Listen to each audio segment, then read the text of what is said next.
Chapter 11. John the Baptist sends messengers to Jesus. Now it came to pass, when Jesus finished commanding his 12 disciples, that he departed from there to teach and to preach in their cities.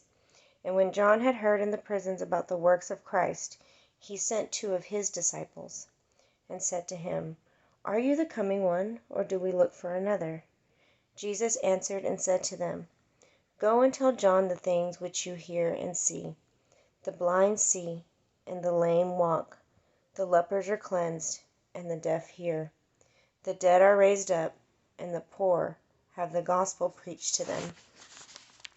And blessed is he who is not offended because of me.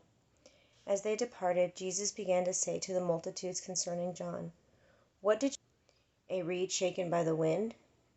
But what did you go out to see? A man clothed in soft garments? Indeed, those who wear soft clothing are in kings' houses. But what did you go out to see? A prophet? Yes, I say to you, and more than a prophet. For this is he of whom it is written, Behold, I send my messenger before your face, who will prepare your way before you.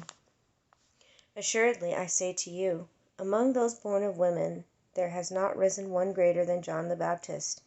But he who is least in the kingdom of heaven is greater than he. And from the day of John the Baptist until now, the kingdom of heaven suffers violence, and the violent take it by force. For all the prophets and the law prophesied until John. And if you are willing to receive it, he is Elijah who is to come.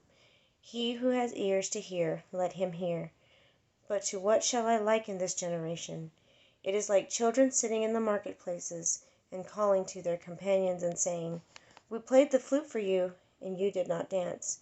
We mourned to you, and you did not lament. For John came neither eating nor drinking, and they say, He has a demon. The Son of Man came eating and drinking, and when they say, Look, a glutton and a winebibber, a friend of tax collectors and sinners, but wisdom is justified by her children.